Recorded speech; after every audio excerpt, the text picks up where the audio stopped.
You're with Julian on the Brown Note and a review of the latest Bon Iver album, SABLE, fABLE. Justin Vernon's project, much beloved, probably one of the most preeminent indie songwriters of this century, which really came with the latent worship of the album For Emma Forever Ago, a much beloved totem, which grew over the space of about 2 years into becoming this sort of underground phenomenon.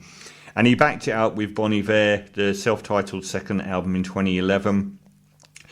Since then, he's really gone down into this very abstract experimental world of music, similar, I guess, to the way that, I guess the difference between, say, Frank Ocean's Channel Orange and Frank Ocean's Blonde, where the music becomes so fragmented that I don't know that it's as satisfying, but there were still acclaimed albums, 22 A Million and I, but I definitely didn't listen to them anywhere near as much as the first two albums, which are more song-based.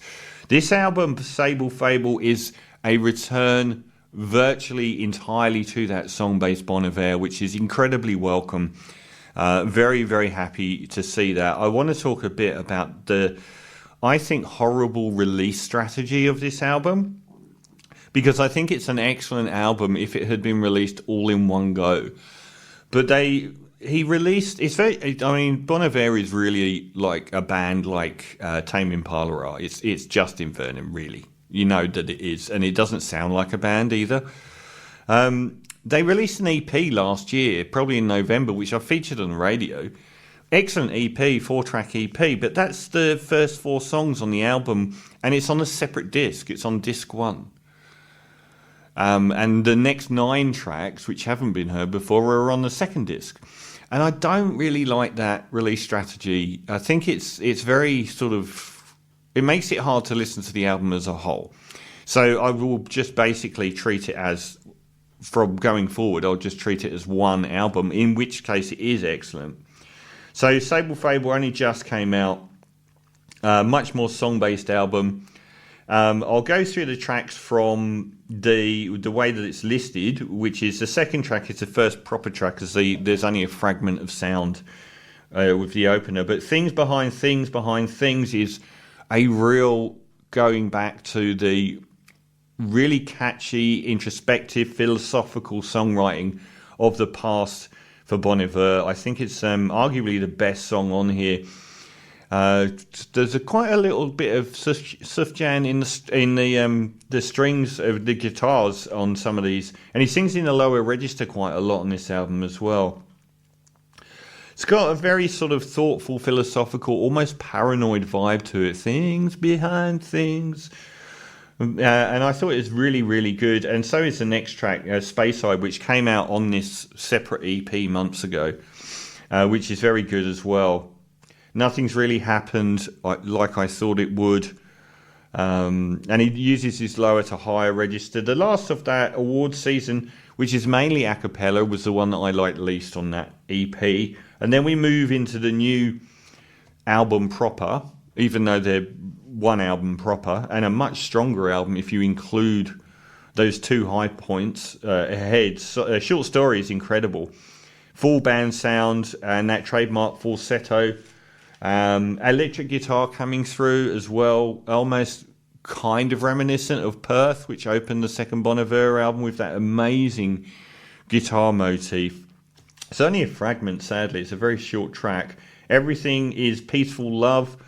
It's almost got this pulsing chromatic style beat, a really big full chorus on it. He does a lot of soul and R&B music on here with country. I think he's kind of invented his own neo-soul country genre.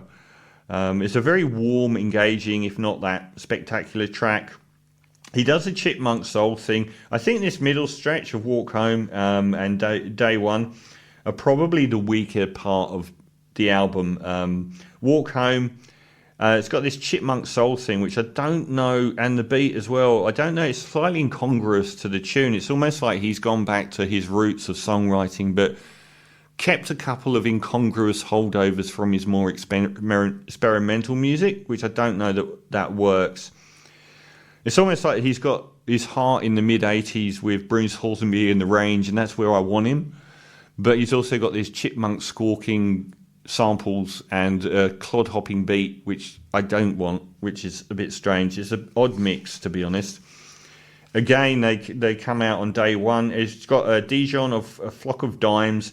I don't think that there's duets on this album. This is one of them where it sounds like they were recorded months apart. It's not like the two vocalists were sort of in the same environment. I don't know if it works, and the arrangement's quite messy as well. But the lyrics on this, can I get a rewind? What the hell is going on with Justin Vernon? Is he pulling a bow selector? I mean, I can't imagine any other reason why he would pull a can I get a rewind, which is a motif in the song. Unless it means something else in America, but it's proper bow. I tell thee. From is a much better track, I think. Full brutal and in the range stuff here. And it's so much more beneficial to have like full live drums and a very driving live bass line as well. Real high point on the album. And he gets very, like, I'll Be There it's almost like the kind of neo-soul you'd expect from someone like J. Paul, or even like late period D'Angelo. It says, get your fine ass on the road. I thought it was great. I don't know what it is, neo-country soul. Don't know if I've heard the genre before, but it's really good.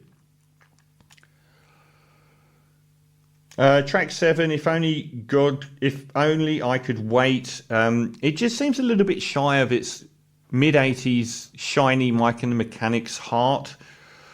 It's got a very nice use of live drums and distorted guitar and the faded pulsing keys as well. Again, the duet, I'm not sure if the duet works. It's fine. It's another. It's just wish you'd like fully commit as one thing or the other. Track 8, there's a rhythm rivals the best on the album. It's amazing, gorgeous neo country soul, warm, engaging.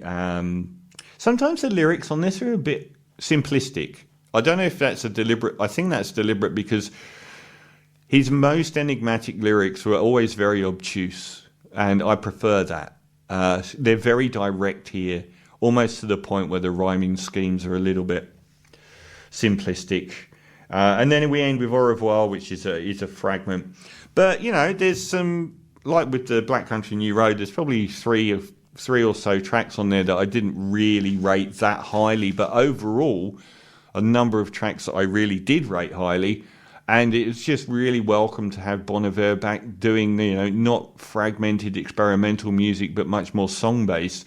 I just wish that he'd embrace his inner Bruce Hornsby completely, which he did on the first couple of albums. I thought he embraced what he was doing completely, whereas this sort of has these annoying sort of inflections from other genres which don't really belong on some of the tracks. Still a fine album, and I'm going to treat it as the EP and the rest of the tracks as one album, in which scope there's a number of really outstanding songs on here. So Bon Iver, Sable fABLE, an 8.5 out of 10.